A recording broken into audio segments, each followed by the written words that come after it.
Hello, in this video we will discuss some issues related to personal jurisdiction, in particular in the context of contract and breach of statute. As already mentioned, personal jurisdiction is jurisdiction of court of a particular person.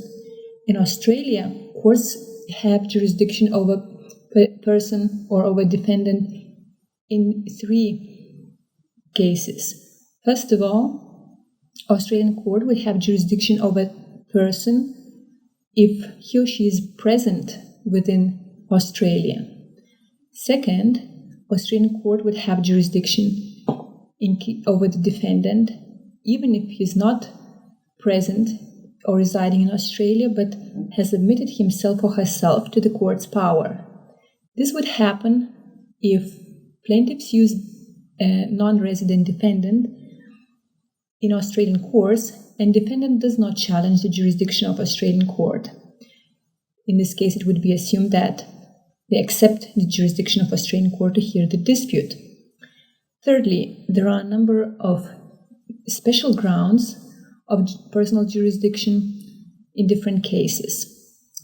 In this video, we'd like to take a look at personal jurisdiction grounds in cases of contracts and breach of statute. As a general matter, in a case of international contracts, Australian court would have jurisdiction over such contract if parties have chosen Australian courts as the courts that would hear the dispute related to the dispute. This is called choice of jurisdiction clause in the contract. If parties haven't chosen a jurisdiction voluntarily, Australian courts may have a jurisdiction over the contract in several cases prescribed by law. For instance, when the contract is made within Australia, when the contract is governed by Australian law, this is also parties can decide this particular matter. And thirdly, when a contract is broken or repudiated within Australian jurisdiction. The question in internet or with relation to online contract is first where an electronic contract is made in case it is made online. As we may imagine, one party may be sitting in Australia while another party may be signing the contract from any country around the world.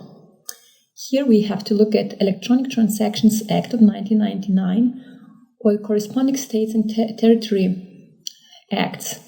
They define where the e-contract is made as well as where e-contract was broken by repudiation. For instance, as far as making of contract is concerned, the law presumes that the acceptance of the contract is received in the place of the business of a recipient. So if you receive an offer from, let's say, a United States company, and by clicking on the button you accept that offer to enter in the contract, the US company receives your acceptance in the United States, and it is presumed that the contract has been made in the United States, and United States court would have jurisdiction over that contract. Let's take a look at jurisdiction in case of breach of statute, in particular with relation to consumer protection. The rules concerning personal jurisdiction in consumer cases could be represented by, in the case, Australian Competition Consumer Commissioner versus Chen. In this particular case, the person residing in the United States has created and run a fake website of Sydney Opera, through which he was selling unauthorized tickets to events in Sydney Opera. Now, Australian Competition and Consumer Commissioner sued Mr. Chen in an Australian court, claiming the violation of Australian consumer protection laws.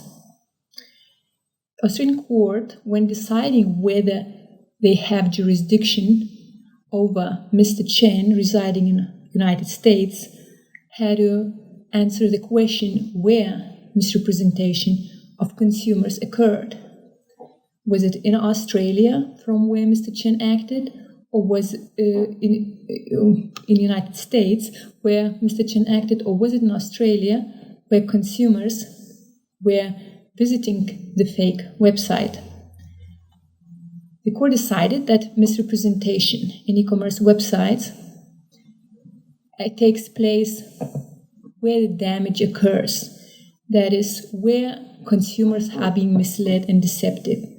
In this case, court found that consumers residing in Australia were misled and deceptive by Mr. Chen website, and that's why the courts granted personal jurisdiction over Mr. Chen residing in the United States. Another example of breach of statute is intellectual property. Intellectual property rights are different from other areas since they're considered to be strictly territorial.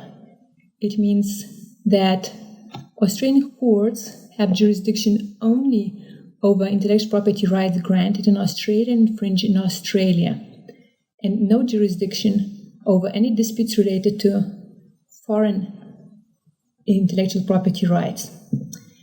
However, in connected internet, the matters may get more complicated. This is demonstrated in a case Word Group versus Brody and Stone. Here, the plaintiff, Word Group, had an Australian trademark, Restoria. The defendant, Brody and Stone, was a UK company that had registered the identical trademark, Restoria, in the United Kingdom, and they were using this trademark when selling goods on the internet. The websites were targeting world at large, but had no specific reference to Australia. The question that the court was asking is whether the trademark has been infringed in Australia. The court decided that despite the fact that the websites where the defendant was using the trademark were also accessible in Australia, this was not sufficient to find the infringement of Australian trademark Restoria. Unless the defendant intended to do business with Australian consumers and targeted Australian public via those particular websites, there was no sufficient conduct to find the infringement of trademark in Australia. For this particular reason, Australian court could not establish personal jurisdiction over defendant acting and residing in United Kingdom.